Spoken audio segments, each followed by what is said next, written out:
이와 같은 물질의 궁극적인 물질을 찾아가는 그 근원이 어디서부터 발생되냐면은 앞서 말한 대로 무엇인가 궁극적인 물질의 근원이 있을 것이다 라는 생각으로 지금 찾아가고 있는 거예요. 자, 바꿔 말하면 물질적인 근원이 있을 것이다 라는 사고를 가지고 세상을 보면은 물질적인 근원이 보일 수도 있는 거예요.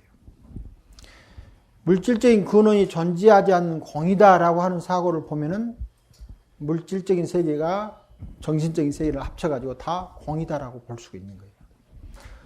자, 그런데 그렇게 하는 생각 중에는 항상 무엇을 생각하느냐면은 변하지 않는 어떠한 것을 사고하고 있는 거예요. 뭔가 궁극적인 실제는 변하지 않는다라고 하는 자기 생각을 갖고 있는 거예요. 생각을. 그래서 변한다고 하는 것은 궁극적인 실체가 아니고 변하지 않는 것이 궁극적인 실체다.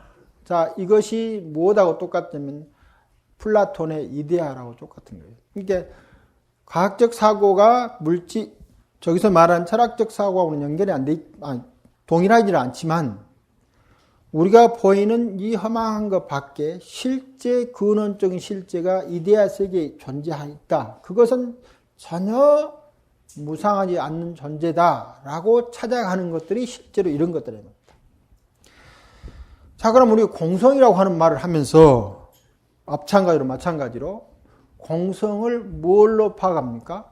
변하지 않는 공성으로 파악하는 공으로. 자, 이것이 없다. 이것도 무상하다. 하나도 없다. 이렇게 생각한다. 그러면 드러나 있는 허망성은 무엇인가 할 때 그것은 허구다라고 말을 할 수가 있지만 그것을 총체적으로 긍정해서 인정하는 쪽의 이야기가 안 나오는 거예요. 자, 그러면 뭐가 됩니까? 나중에 이 공에 대해서 악치공이라고 부르죠. 정말 허무적 사고를 떨친다 이겁니다. 사유가 우리가 무엇인가를 변하지 않는 실체를 찾아가는 사고가 자칫하면은 공성이라고 하는 것 자체를 변하지 않는 근원적 실체로 여기는 그 사유나 여기서 말하는 촉근이 변하지 않는 실체적 사유라 하는 사유나 사유의 내용면에서는 아무런 다름이 없다 이 말입니다. 즉 무엇을 사유의 대상으로 삼느냐 하는 것은 차이가 있지만 그것을 어떤 태도로 생각하고 있느냐 라는 것에서는 아무런 차이가 없어요. 그래서 만일에 공성이라고 하는 것을 우리가 이와 같이 물질하고 전혀 또는 마음하는 어떠한 텅 빈 것처럼 생각하면은 그것은 궁극적인 실체가 공성이다라고 하는 말하고 똑같아져 버린다. 불교에서 말한 인연론이나 연기론이라고 하는 말은 이와 같은 것이 존재하지 않았기 때문에 인연론이라고 공개한 게 아니고 일체 형상 있는 것이나 형상 없는 것이라는 것을 떠올려서 이 전체가 다 아울려서 하나의 형상이 됩니다. 그러니까 여기에서 보면은 이것이 있는 것처럼 보이지만 이것이 중심이 돼서 사람이 되면은 이것은 이것으로 역할을 하지 않는 거나 똑같다 이 말입니다. 즉 사람이라고 하는 하나의 특성을 만들어내서 그 사람처럼 되는 거예요. 그러니까 이 자체가 변화가 있으면 그 변화 자체가 있는 것처럼 나타나서 있는 것이 되는 거고 이것을 해체시키면 없는 것처럼 나타나서 없는 것이 되기 때문에 허망하고 허망하지 않는 것을 떠나서 일체 모든 것을 다 어울리는 사유적으로 가야 된다라고 보는 거예요. 그래서 공성이라고 하는 것이 근원적 실체처럼 잘못 사유되면은 그것이 이제 우리가 지금 살아있는 이런 자체는 그건 무엇인가 라고 묻게 되는데 그것은 실제적으로 존재론적 사유하고 똑같답니다. 왜 그러냐면은 아무것도 없는 것이 존재한다라고 생각하는 거예요. 즉 무가 존재가 되는 거예요. 근원적으로. 그럼 이것은 뭡니까? 유가 존재가 되는 거예요. 그러면 이것이 아까 말한 대로 이와 같이 짧은 길이를 갖고 있으면서 가득 차 있는 건 또 아니다 이 말입니다. 아까 말한 대로 에너지가 발생하고 쓰는 장이 있으니까 이것조차도 무언가 비어있는 그런 것과 상대해서 이것이 되어 있는 거예요. 그렇게 따지면은 이 가운데서 허공을 같이 우리가 허공이라고 하는 마치 우리 사람에서 이 허공이 있는 것처럼 이와 같은 조건이 있는 것 속에 또다시 어떤 에너지도 발생하지 않는 어떤 허공적 사유가 또 있게 된다. 물질로서는 근본이 될지 모르지만 그 물질을 이루고 있는 공간의 형태로서는 또다시 이것과 대입이 되는 어떤 것이 있게 되는 거예요. 그러면 이 두 개를 아우르는 것은 무엇이냐는 거예요.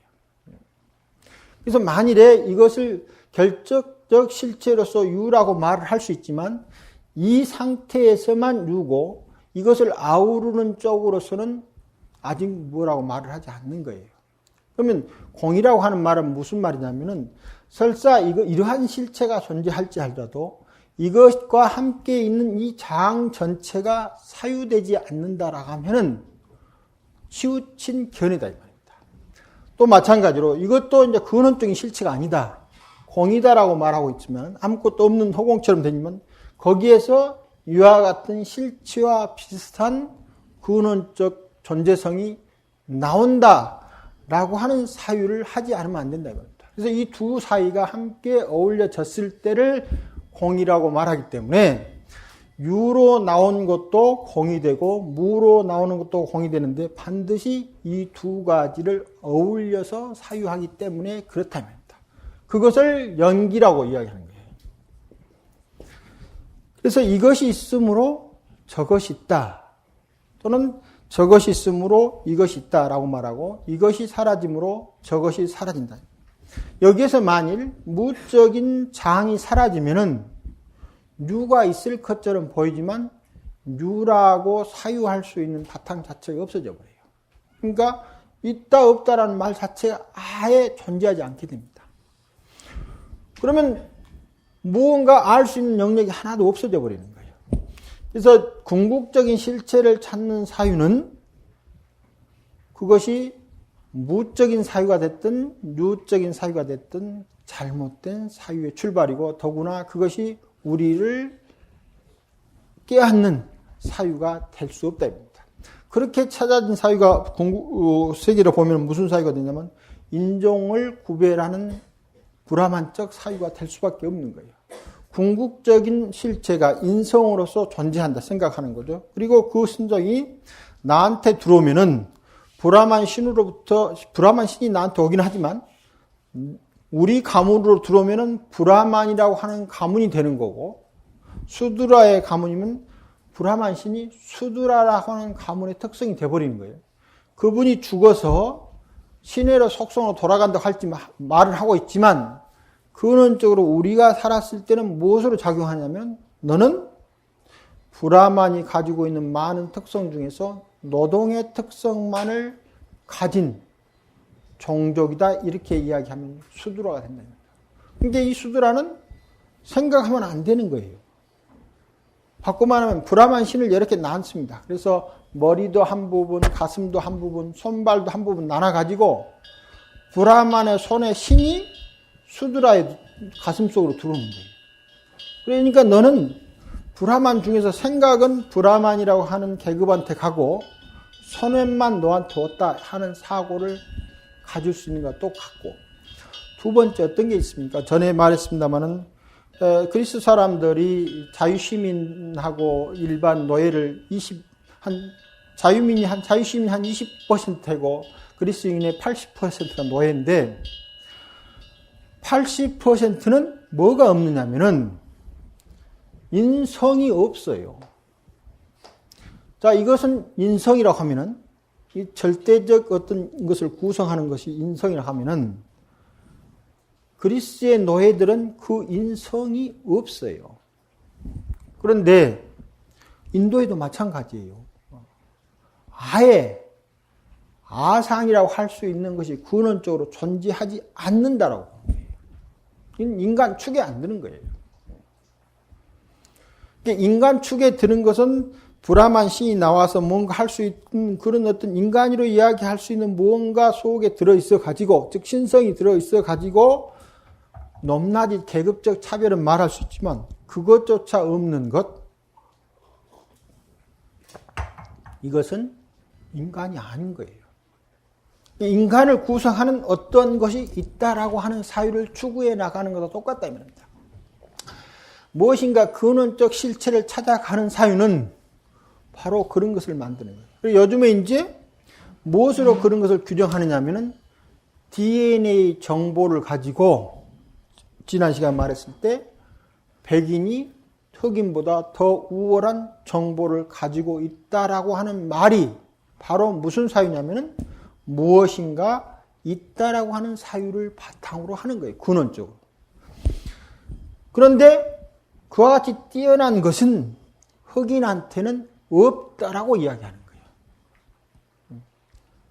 그래가지고 당연히 백인들이 흑인을 지배할 수 있다는 이론적 배경을 만드는 거예요.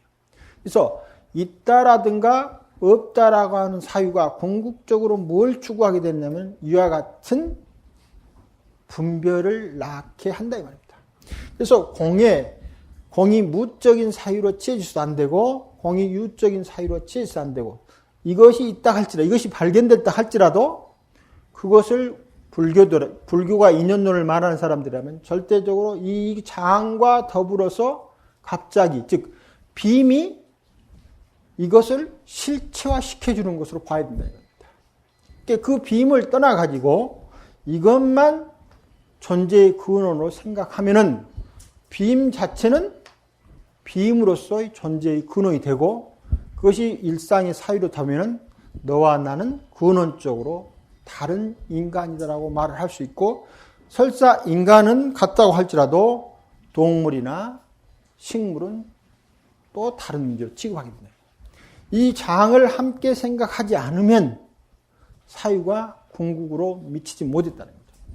그래서 눈이 색을 봤을 때 우리가 어떤 색으로 보든지 간에 당장 항시 그 색을 볼 때 실체적 사유를 통해 봐서도 그것이 재구성된 사유고 허무적 사유를 통해서 재구성된 사유라고 하는 것은 어떤 것이나 다 마찬가지 됩니다. 그래서 그것이 무상성으로서 존재하지 않는다고 하는 것도 실제 근원적으로는 어떻게 생각하느냐라는 것이 만들어진 세계고 아니면 방금처럼 완전히 무다라고 하는 것도 실제 생각이 그렇게 사유하고 있다. 그래서 이 두 쪽을 어느 쪽으로 보고 있느냐라고 하는 생각을 살피지 않는다면 문제가 형성된다입니다. 그래서 유식이라고 하는 말은 방금 바꿔 말하면 식이라고 하는 어떤 기체가 있어 가지고 그것에서 무엇이 나온다는 말이 아니고 앞서 말한데 모든 것은 인연 가운데서 유무가 섞어 있고 여기 이것이 만일 물질의 근원적 존재라면 물질이 아닌 다른 영역들과 이렇게 섞여 있는 거예요. 그러면서 그 영역에서 이것이 물질이 되는 거예요. 그 다음에 이 물질에 의해서 다른 영역은 물질이 아닌 것이 되는데 이 두 가지가 함께 섞여 있는 상태라 이 말입니다. 그 중에 어떤 것만 딱 떼어내가지고 딱 뽑을 수가 없어요. 그래서 이 유무가 같이 있고 앞서 말한 뇌가 같이 있는 것이 계속 끊임없이 만들어낸 차이들이 식이니까 세계 자체가 식이다 그 말입니다. 세계 자체가 식이니까 우리도 마찬가지로 식이는 거예요. 그리고 그 세계 자체가 인간의 인연을 만나면 인간의 독특한 사유체계와 만나서 그 세계를 또 만들어가는 거예요. 즉 인간과 만나는 게 아니고 인간의 사유세계를 만드는 거죠. 식이. 그러니까 한 사람의 사유세계 형성되고 동시에 그것이 법계의 사유하고 이렇게 연결되어 있는 거예요. 그걸 뭐라고 부르냐면은 식이라고 부르는 식. 그런데 나만의 생각 속에 빠져 있으면 이것이 망식이 되는 거고 앞서 말하는 유무를 통달하는 쪽으로 식이 작용하면은 뇌를 통달하는 쪽으로 식이 작용하면 이것은 청정식이 되는 거예요. 그래서 이 식 속에는 청정식이라는 말도 들어있고 염호라는 말도 함께 들어있는데 그것을 아리아식이라고 부른다 이 말입니다. 다만 아리아식이 근원적으로는 불청정에 염호의 흔적들을 가지고 세계를 해석하는 쪽에 의미, 개념 설정을 해놨기 때문에 아라한이 되면은 아리아식이라는 이름을 쓰지 않는다고 하는 뿐이다. 만일에 아래아식이 청정이라고 하는 것을 등지고 살았다면 우리가 청정을 만들거나 아니면 청정한 삶을 살 수 있는 배경이 전혀 없거든요. 그와 같이 재구성하는 힘들의 총합이 뭐냐면은 의입니다. 의. 재구성하는 총합의 힘이 의가 되고 그것이 밖으로 드러난 형색이 눈도 되고 색도 되는데 그럼 법은 뭐냐면은 혼자 가만히 앉아서 생각하는 거랑 똑같아요. 법은 혼자 계속 생각할 수 있잖아요. 보이는 것도 아니고 들리는 것도 아닌데 머릿속으로 뭘 계속 생각하고 또 심지어 머릿속으로 생각하는 것이 그림으로 나타날 수도 있고 또 귀로 소리를 안 들어도 귀에서 소리가 나는 것처럼 들리고 이것은 이제 의가 법을 표시 안 내게 자기 대상으로 삼으면 그냥 생각으로 흘러가는 거고 생각이 실제로 영상으로 나타나면 마치 의와 법의 관계인데도 불구하고 의와 안과 색처럼 작용하는 거예요.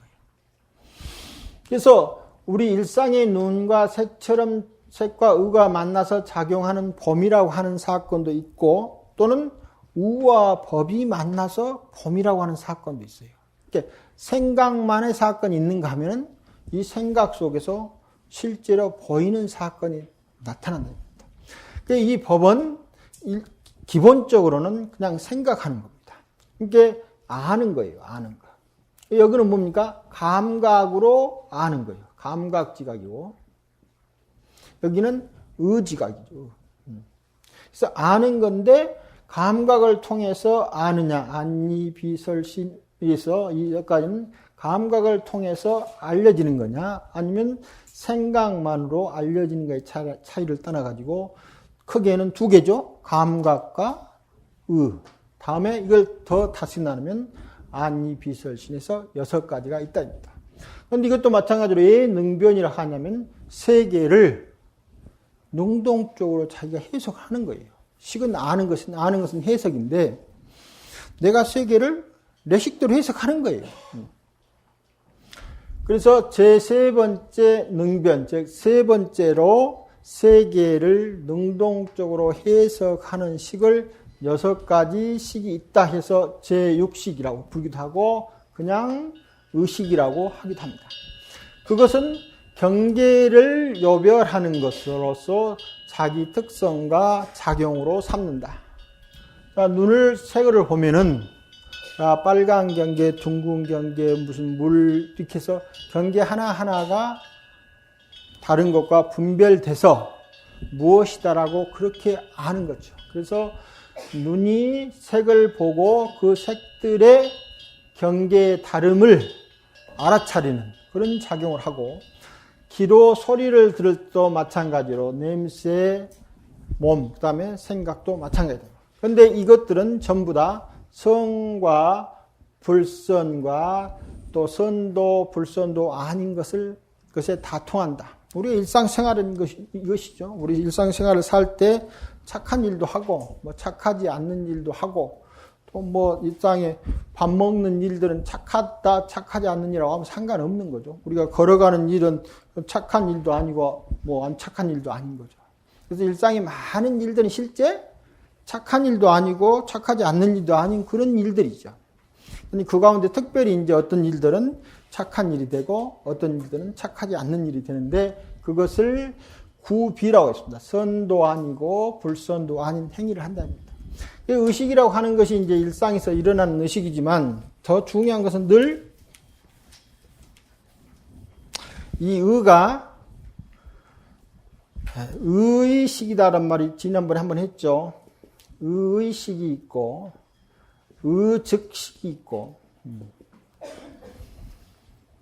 의식이라고 하면은 총체적으로 많은 과거 생에 쌓아왔던 많은 인연들의 흔적들이 다 모여서, 알의 흔적들이 모여있는 상태가 의입니다. 그런데 이것은 과거에서부터 지금까지 상속되어 왔잖아요. 과거에서 상속되었어. 이건 윤회입니다. 상속되었고. 그 다음에 이것을 다시 상속시키잖아요. 일상 경험에서 보면은 우리가 과거에서 나도 과거에 저것을 붉은색으로 봤고 지금도 이것을 붉은색으로 보는 거죠. 색을 볼 때. 그 다음에 내일도 이것을 붉은색으로 보는 것이 당연한 거예요. 그러니까 우리가 붉은색이라고 하는 말 속에는 이미 상속되어 한 붉은색의 분별, 그리고 앞으로 분별을 상속시킬 수 있는 그 분별력을 계속 갖고 있는 거예요. 그 상속된 분별력이 현재 떠오르는 것을 뭐라고 하냐면 의식이라고 그러는 거고, 떠오르지 않는 상태까지, 바로 직전까지를 뭐라고 하냐면 의라고 한다는 거예요. 근데 떠오른 것 자체도 의일 수밖에 없잖아요. 붉은색으로 보고 있는 것이 잠재적 상태로 붉음이라는 분별일 뿐, 붉음이라고 하는 분별 자체가 드러나는 것하고 그 특성이 다른 게 아니다 이 말이야. 똑같다 이 말입니다. 그래서 상속된 의의 특성이나 현행 작용하고 있는 의의 특성이나 똑같기 때문에 뭐라고 부르냐면은 상속되어 있는 것으로 보면 이게 종자가 되는 거죠. 과거 생에 내가 심어놔서 지금 상태를 알 수 있는 종자를 심어놨죠. 그래서 지금 의식으로 떠오르면 이것이 현행이 되는 거죠. 그런데 현행이 과거의 북다라고 하는 분별이 붉은 현행으로 떠올랐으니까 하나는 잠재적 붉음, 하나는 드러난 붉음인데 두 개가 똑같은 거죠. 그 양상이. 그래서 종자생 현행은 동시에 일어난다고 이야기를 하고 있어요. 동시에. 그런데 바꿔서 말하면 현행이 또 이 종자를 만들죠. 상속시켜 가니까. 이게 붉음이라고 하는 인식이 딱 떠오르면은 그 붉음이라는 인식 속에는 과거에 내가 무한세월 살아왔었던 분별의 흔적이 지금 나타나고 있고, 총체적으로 그 분별을 하면서 또다시 자기의 미래를 계속해서 만들어가는 거예요. 자, 여기에서 아까 설일체유부가 사유로서 75가지 법이 있다라고 하는 것이 굉장히 의미가 있는 말이에요. 왜 의미가 있느냐면은 내가 지금 붉은색이라고 분별한다는 말은 무슨 말입니까? 내일 내가 붉은색이라고 분별한다는 말하고 똑같아요. 그러니까 과거가 돼서 사라지는 게 아니고, 과거가 그대로 어디에 가 있습니까? 나의 미래 영역에 딱 가 있어요, 이미. 경험하면서 그것이 나의 미래가 되어버리는 거예요. 그래서 어저께 내가 여기서 붉은 경험하고 있다가 오늘 여기서 붉은 경험하고 내일 붉은 경험하면은 어떤 게 됩니까? 저 과거가 오늘 여기 와 있는 거예요. 그런데 이 붉음이라고 하는 것은 무상이라고 하니까 변한다고 이야기하지만 내 인식 체계에서 북다라고 하는 분별 의식이 변해 있습니까? 안 변해 있는 거예요. 자, 한 가지 분별을 떠올리면은 그것이 바로 뭐가 됐습니까? 떠오르는 순간 과거가 되지만, 자, 붉은색을 떠오르다가 푸른색으로 떠오른 거예요. 그러니까 붉은색은 이제 과거로 갔습니다. 그럼 현재는 없는 것처럼 보이지만은, 자, 과거로 간 붉은색은 동시에 내가 미래에 또다시 붉은색으로 분별하도록 준비를 하고 있는 거죠. 이게 한 분별이 딱 형성되면 거기에 뭐가 형성됐습니까? 과거 3세가 형성되는 거예요. 그래서 이제 설일체유비에서 75가지 법을 말할 때 과거 영역에 있는 법, 미래 영역에 있는 법, 현재 영역에 있는 법이 있다고 말하는 거예요. 그래가지고 내가 여기 있을 때는 아직 미래 영역의 법이 나하고 만나지 않는 거예요.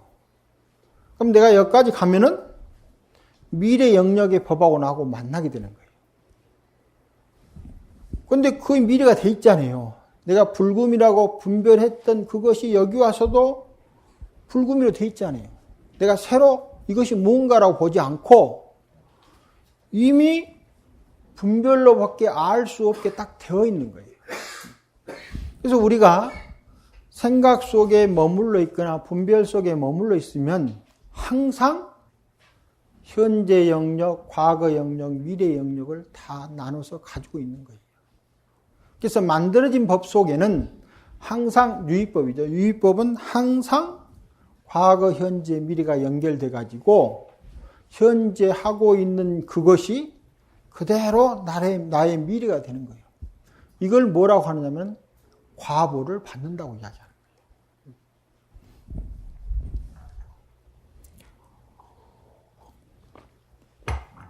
자, 이런 식으로 보면은 아까 이렇게 나눈 것이 궁극적으로 생각의 결과라고 그랬어요. 생각의 결과. 우리가 근원적 실체를 보는 게 아니고 생각의 결과가 있는데 생각의 결과를 계속해서 끌고 가는 거예요. 그래서 설일체의 입장에서 보면은 사람 개개인이 끊임없이 근원적으로 몇 가지 영역 속에서 자기 영역을 잃지 않고 계속 가는 거예요. 그러면서 나는 마음을 가진 유정이고 책상은 무정물이다. 이런 분별 영역을 과거로부터 미래로 끌고 가면서 책상을 무정을 만드는 거예요. 그리고 나는 무정과 다른 유정이 되는 거예요. 이것을 벗어나기 전까지는 완벽하니 실제하는 거예요. 여러분 어저께 실제 살지 않았다고 생각했습니까? 공으로 살았다고 생각한 사람이 있습니까? 저도 마찬가지 아닙니다. 내일 내가 죽고 공으로 간다고 별 생각하지 않는 거예요. 그래서 생각이 이미 우리의 과거부터 미래를 끈처럼 연결시켜서 계속 가고 있는 거예요. 그것을 여기서 말하는 의가, 그걸 무엇이 하느냐? 그렇게 상속된 분별의 총합이 의라 이 말입니다. 그래서 과거의 상속이 미래에 가는데 미래를 만들어가는 게 아닙니다. 만들어진 미래를 사는 거예요. 우리가 살아온 것은 현재를 살아온 게 아니고 과거를 만들어가면서 동시에 미래를 만들어가는 거예요. 자, 그러니까 실제 우리 삶에서 현재가 없는 거예요. 계속 현재를 살고 있는데 실제 우리 사는 것을 들여다보니까 과거나 미래인 거예요. 여치 과거나 미래를 보는 것을 있는 그대로 보지 못한다고 그러는 거예요. 업력에 따라서 본다라고 합니다. 그러면 업력에 따라서 보지 않으려면 뭘 해야 되느냐? 그게 이제 수행을 해야 되는 거죠. 자, 수행을 하려면 과거의 흔적들로부터 자유스러워져야 되는데, 첫 번째 흔적은 이제 그냥 흔적만 남는 게 아니고, 야, 붉은색을 보면은 붉은색을 좋아하는 흔적도 있고, 푸른색을 보면은 푸른색을 좋아하는 흔적도 같이 남아있는 거예요. 그래서 붉고 푸름이라는 분별과 좋아하고 싫어함이라고 하는 그 애착이 함께 늘 형성되는 거예요. 분별과 애착이 항상 섞여가지고 자기의 미래를 계속 가는데, 자, 그래서 이것을 애착도 하지 않고 분별도 하지 않고 보면 좋은데, 이 의의 특성이 뭡니까? 항상 경계를 분별해서 아는 특성인 거예요. 수행은 1차적으로 내가 아무리 경계를 분별하지 않고 애착을 하지 않을래도 육식으로서 작용하고 있는 한 그 특성이 분별이며 애착이기 때문에 이 상태를 벗어날 수가 없습니다. 다만 이 상태를 최소한하게 할 수가 있는 거예요. 최소한하게. 자, 그러면 어떻게 하느냐? 자, 여기에서 이제 수행 방법을 이야기하는 거죠. 자, 그것 중에 하나가, 그러면 이것은 유의법이니까 무의법이 또 있는 거죠. 무의법. 무의법을 뭐 어떤 법이냐면 택멸이라고 그렇게 하는 것입니다. 이것은 무의법인데 택멸인데 선택해서 소멸시킨다는 말이고 또는 통찰력을 가지고 소멸시킨다는 말이거든요. 자, 그래가지고 과거에 나의 많이 쌓아왔던 기억 영역들이 항상 미리서 나보다 앞서가지고 미래가 되어 있는 거예요. 그래서 내가 여기 갔더니 그것이 탁 튀어나오는 거예요. 일단 튀어나오면은 가장 처음에 하는 것이 보는 거예요. 달리 방법이 없습니다. 일단 안 볼 수가 없는 거예요. 딱 보입니다. 자, 보이는데 처음에는 다른 방법이 없으니까 그냥 보도록 훈련하는 거예요. 그냥 보도록, 지켜보도록만 하는 거예요. 그래서 택멸의 가장 첫 번째 사건은 지켜보기입니다. 이걸 알아차림이라고 그러죠. 또는 정념이라고 합니다.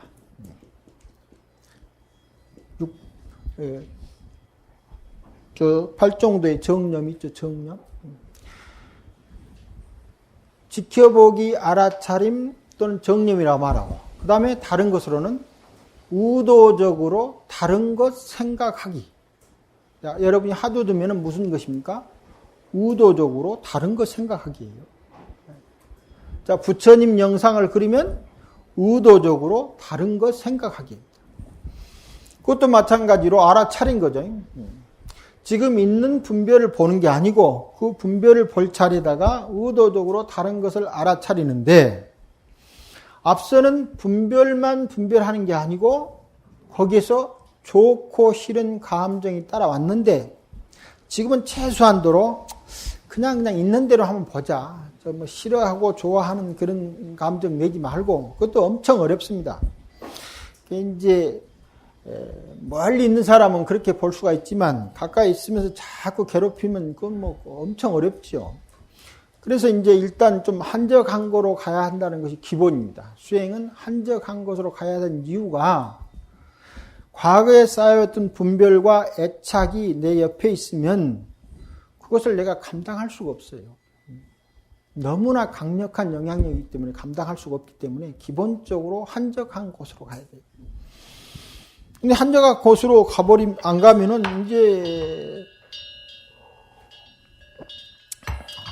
우리가 말하는 현재 분별력을 따라가거나 아니면 수행이 너무너무 강력해가지고 그 자체를 내가 딱 초연하거나 둘 중에 하나겠지만 일상의 보통은 뭐 이기기 어렵습니다. 그래서 이제 있는 대로 지켜보기도 하더라도 기본적으로는 장소 선택을 잘해야 돼요. 그래서 고요하고 조용한 데서 지켜보기를 하든지, 일어나고 사라진 것을. 두 번째는 생각 돌리기를 하든지. 그러면 내가 여기서 화두를 일정 생각하고 있으면 저 사람이 탁 왔는데 눈에 일단 보이긴 했어도 바로 화두를 돌리면은 저 사람의 분별력과 저 사람과 나의 관계 속에서 일어나는 애증의 어떤 문제들이 굉장히 약해지는 거예요. 이 감정이 약해져야만 화두가 순수하게 되는 거예요. 만일에 이것이 순수하게 안 되면 내가 과거에 익혀놓은 나의 미래가 현재의 나를 딱 잡아버려요.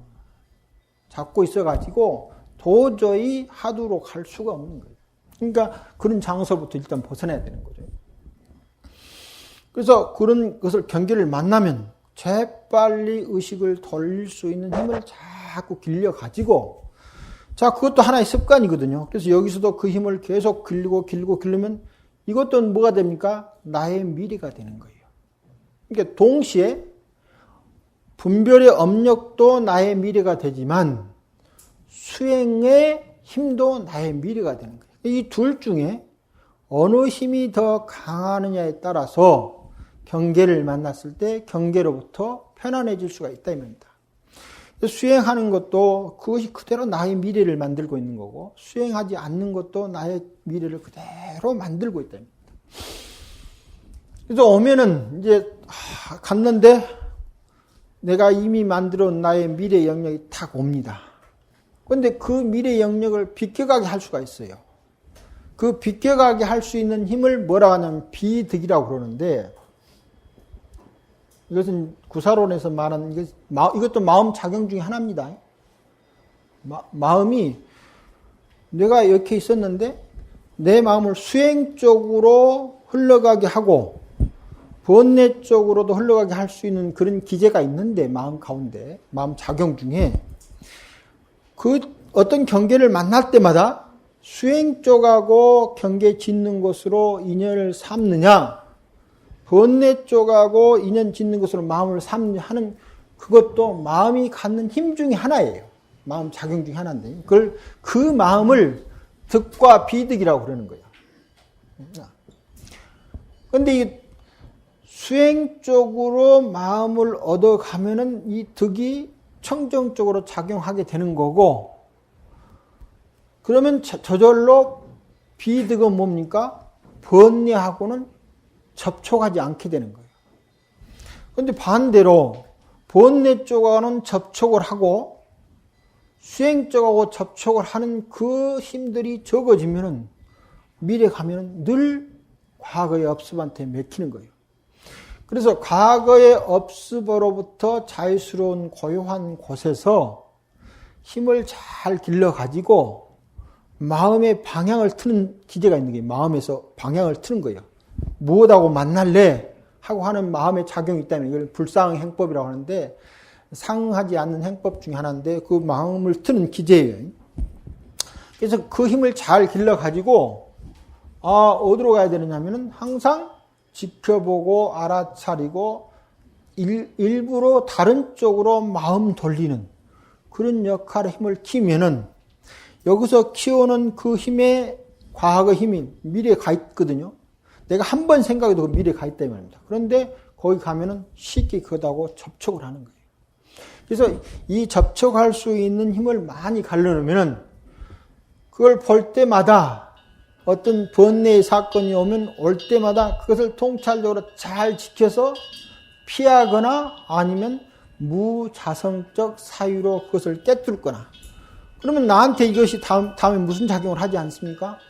번뇌로서 현재 작용을 하지 않는 거예요.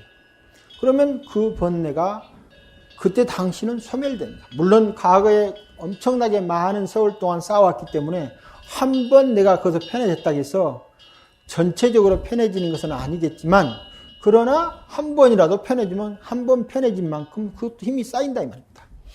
그렇게 해서 택멸하면 마음이 평온해지는 거예요. 번뇌로부터 전부 사라진 데서 평화로운 마음을 얻게 된답니다.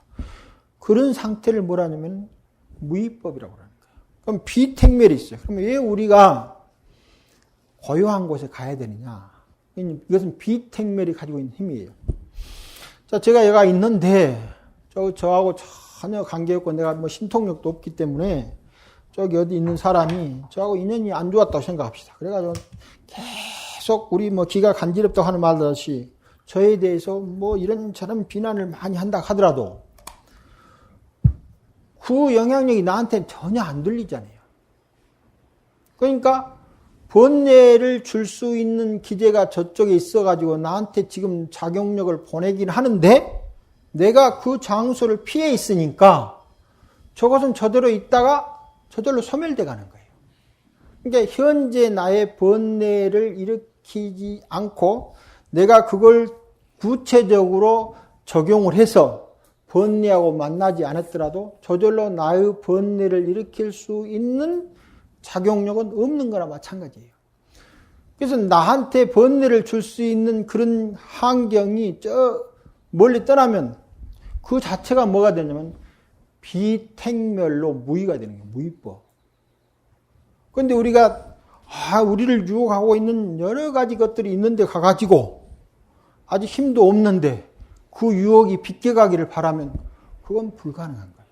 그래서 수행자는 힘이 없기 전에는 반드시 비택멸할 수 있는 장소에다 자기를 두는 거예요. 내가 힘들이지 않아도 심리 밖에서 나를 요구하는 사람은 자기나 문제가 있지 나하고는 아무 상관없거든요. 칭찬도 마찬가지고 여러분 칭찬하면 좋긴 하지만 칭찬을 좋아한다는 말은 비난을 싫어한다는 말이거든요. 그래서 칭찬에 늘 기뻐해 놓으면 비난만 오면은 굉장히 싫어하고 아무 일도 못하고 두 번째 계속 칭찬해서 일하다 보면은 칭찬이 없으면 일도 안 해요. 안 합니다. 그죠? 가끔가다 칭찬도 하고 가끔가다 이렇게 해야 되는데 계속 할 때마다 하니까 안 하더라고. 그 서양 사람이 가면 서양에 어디 이민간 조사님이 한 분 오셔가지고 거기서 10여 년 이렇게 살다 보니까 그쪽에는 아주 칭찬을 많이 했었는데 진짜 사람들이 그런 칭찬 소리를 안 하면은 일들을 잘 안 한다고. 계속 뭐 하는. 그러니까 그거 자체도 별로 그렇게 뭐 번뇌를 크게 일으키는 것하고 좀 다르긴 하지만 그래도 반대로 비난에 침울해질 수 있는 요소가 있는 거예요. 그래서 칭찬도 흔들리지 않아야 되고 비난도 흔들리지 않아야 되는데 심리 밖에 좀 떨어져 있으면 뭐 나도 칭찬하는 소리도 못 듣긴 하겠지만은 비난하는 소리도 안 들린 거예요. 그래서 내 귀 밖으로 저절로 흘러가가지고 이제 내가 구태여 택멸하는 수행을 하지 않더라도 내가 무의의 삶을 살 수가 있는 거예요. 그게 이와 같은 깊은 산 속에서 세속과 등져가지고 세속 일을 하지 않으면서 고요히 마음 지켜 있으면은 하나는 택멸의 힘을 길러감으로써 수행이 커지는 거고 세속과 관계 속에서 나에게 번뇌를 줄 수 있는 것으로부터 자유스럽게 멀어졌기 때문에 또 수행의 힘이 길러지는 거예요. 근데 만일에 우리가 영화라도 한 편 보러 갑시다, 합시다 라고 하면은 과거의 기억들이 너무 큰 힘을 가지고 있으니까 스스로 비택멸의 무의를 잃고 그러니까 마음이 번거로워지는 거죠. 두 번째, 택멸할 수 있는 가능성, 힘도 또 줄어드는 거예요. 우리가 가서 영화 보고 있으면 하여튼 저도 영화를 봤으니까 보지 마라 하기는 어렵습니다만은 저도 이제 택멸도 비택멸도 잘 안 되니까 안 갔으면 좋은데 가끔 가지더라고요. 그래가지고 이제 거기 가면은 방금 말한 대로 택멸의 힘은 양하잖아요. 가다 보면은 이제 우리를 유혹하는 소리에 쏙 들어가면은 이거 번뇌를 키우고 여기 가만히 앉아 있으면 이런 것 같은데 나중에는 이제 이런 상태를 잘 자각하지 못하면 이제 비택멸 상태만을 고집하는 거예요. 그래서 이제 세속가 오는 등져 산다고 하는 거예요. 그건 이제 또 문제가 있는 거예요. 그래서 수행 차제를 이야기하면서 마지막에 가면 입전 수술학에서 시장으로 들어가는 쪽을 말하는 게 있는데 그건 언제 들어가느냐? 택멸과 비택멸의 완벽한 힘을 얻었을 때 가야 되는 거예요. 안 가면은 어제는 5분 말하면 하루 수행이 헛것이라고 이야기했습니다만 그것보다 더 강렬해요. 눈으로 보고 귀로 들리는 이 장에 가면은 비택멸이 주는 이 힘, 고요한 장소가 주는 힘이 아직 우리는 잘 익어지지 않으니까 힘들어진다. 그래서 이와 같은 법에서 나와 있는 과거의 나라고 하는 것이 설일체유부가 75개의 법이 실제한다고 했는데 정말 실제하는 거 똑같아요. 내가 망념의 번뇌를 하고 있으면 그것이 언제 내 앞에 가 있는 거예요. 항상. 여기서 내가 좋은 생각을 하면 그것도 옆에 가 있는 거고 또 내가 여기서 참선을 잘해서 택멸의 기운을 길리면 그것도 내 앞에 가 있는 거고 그래서 이제 택멸의 기운을 길러 놓으면은 가는 길이 계속 쉬워지는 거예요. 택멸하기가. 번뇌의 마음을 계속 길러주면은 가는 길이 쉬워집니다. 못하기가. 번뇌를 발생하기가. 그래서 왜 나는 이렇게 힘든지 모르겠다. 이 말은 내가 과거에 나의 미래를 힘든 길로 만들어 놓은 거예요. 왜 나는 이렇게 가는 길이 편하고 좋은지 모르겠다. 그러면 그 사람이 나의 앞길을 계속해서 편하고 좋은 길로 하는 거예요. 이것을 앞서 말한 인과를, 과보를 받는다고 하는 거예요. 그래서 의의 지각을 통해서 생각의 세계는 단순한 생각의 세계가 아니고 이와 같은 상속을 통해서 나의 인과를 만들어내기도 하고 아니면 택멸이나 비택멸의 그런 과정을 통해서 불의 가보를 만들어내기도 한다 이 말입니다. 그래서 여기에서 말하는 이 육식이 실제로는 아까 말한 8식이나 7식에 보면 굉장히 표층의식이라 이렇게 불러가지고 밖으로 드러나는 식에 가서 아주 거칠고 미시하지 않는 것처럼 보이지만 궁극적으로 우리 삶을 바꾸는 것은 항상 어디에 있습니까? 육식에만 있는 거예요. 그래서 육식의 심소 중에 번뇌 심소에 치심소가 있어요. 치심소. 항행 불공 무명이 더 깊기는 하지만 실제 제6식의 번뇌 심소 중에서 치심소가 있는 거예요. 8식을 다스리려 할 필요가 없고 제6식에서 작용하는 치심소를 딱 다스리면 그것이 근본 무명을 다스린 것하고 똑같아요.